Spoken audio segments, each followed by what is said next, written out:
그들이 예수를 끌고 대제사장에게로 가니 대제사장들과 장로들과 서기관들이 다 모이더라. 베드로가 예수를 멀찍이 따라 대제사장의 집들 안까지 들어가서 아랫사람들과 함께 앉아 불을 쬐더라.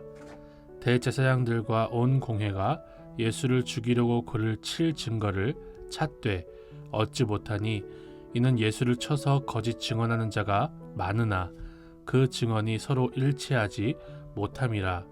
어떤 사람들이 일어나 예수를 쳐서 거짓 증언하여 이르되 우리가 그의 말을 들으니 손으로 지은 이 성전을 내가 헐고 손으로 짓지 아니한 다른 성전을 사흘 동안에 지으리라 하더라 하되 그 증언도 서로 일치하지 않더라. 대제사장이 가운데 일어서서 예수에게 물어 이르되 너는 아무 대답도 없느냐? 이 사람들이 너를 치는 증거가 어떠하냐 하되 침묵하고 아무 대답도 아니 하시거늘 대제사장이 다시 물어 이르되 내가 찬송받을 이의 아들 그리스도냐? 예수께서 이르시되 내가 그니라. 인자가 권능자의 우편에 앉은 것과 하늘 구름을 타고 오는 것을 너희가 보리라 하시니 대제사장이 자기 옷을 찢으며 이르되 우리가 어찌 더 증인을 요구하리요? 그 신성모독하는 말을 너희가 들었도다.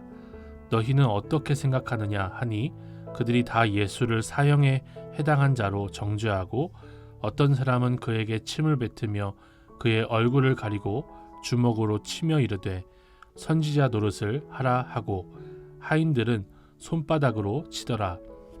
베드로는 아랫뜰에 있더니 대제사장의 여종 하나가 와서 베드로가 불 쬐고 있는 것을 보고 주목하여 이르되 너도 나사렛 예수와 함께 있었도다 하거늘 베드로가 부인하여 이르되 나는 내가 말하는 것이 무엇인지 알지도 못하고 깨닫지도 못하겠노라 하며 앞뜰로 나갈새 여종이 그를 보고 곁에 서 있는 자들에게 다시 이르되 이 사람은 그 도당이라 하되 또 부인하더라. 조금 후에 곁에 서 있는 사람들이 다시 베드로에게 말하되 너도 갈릴리 사람이니 참으로 그 도당이니라. 그러나 베드로가 저주하며 맹세하되 나는 너희가 말하는 이 사람을 알지 못하노라 하니 닭이 곧 두 번째 울더라. 이에 베드로가 예수께서 자기에게 하신 말씀 곧 닭이 두 번 울기 전에 내가 세 번 나를 부인하리라 하심이 기억되어 그 일을 생각하고 울었더라. 오늘 본문에서 예수님이 대제사장에게 신문을 받으시는 장면이 등장을 하는데요.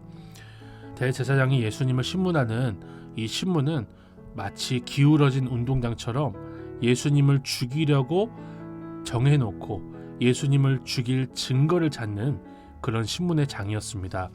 우리 주님께서 이렇게 억울한 신문을 당하셨으니 우리도 주님을 위해서 억울한 일을 당해도 감사함으로 주님 앞에 나아갈 수 있기를 소망합니다.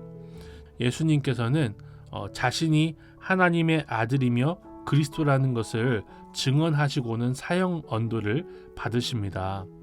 너무나 선하신 주님께서 다른 거짓 증언들에 대해서는 반박하지 않으시고 자신이 그리스도이시며 하나님의 아들이시라는 것에 대해서는 분명하게 선언하시는 모습을 보면서 우리도 이 땅을 살아갈 때 내가 예수님 믿는 사람이라는 것을 드러내는 것을 부끄러워하지 말아야겠다는 생각을 해볼 수 있었습니다.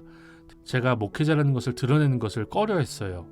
왜냐하면 예수님을 위해서 핍박을 받는 자리에 있다면 제가 목회자입니다 라고 목사입니다 라고 말을 하는 게 당연하겠지만은 보통 이 한국 교회 분위기상 목회자입니다 라고 얘기를 하면 대접을 받게 되거든요.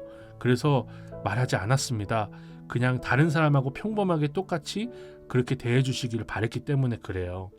그런데 이 코로나로 인해서 상황이 많이 바뀌었고 교회가 타겟이 되고 핍박의 대상이 되었습니다.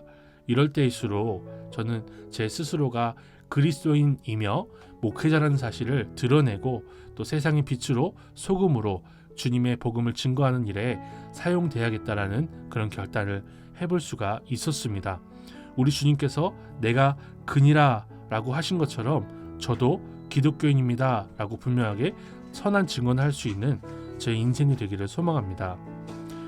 또 저는요 기억되어 그 일을 생각하고 울었다는 것을 보면서 참 하나님 앞에 실수 없는 인생은 없지만 주님의 말씀을 기억하는 인생, 주님의 말씀 앞에 회개할 수 있고 울 수 있는 인생이 복되다는 생각을 해볼 수 있었습니다. 오늘 하루가 이런 하나님의 은혜를 경험하고 고백할 수 있는 그런 하루가 되기를 소망합니다.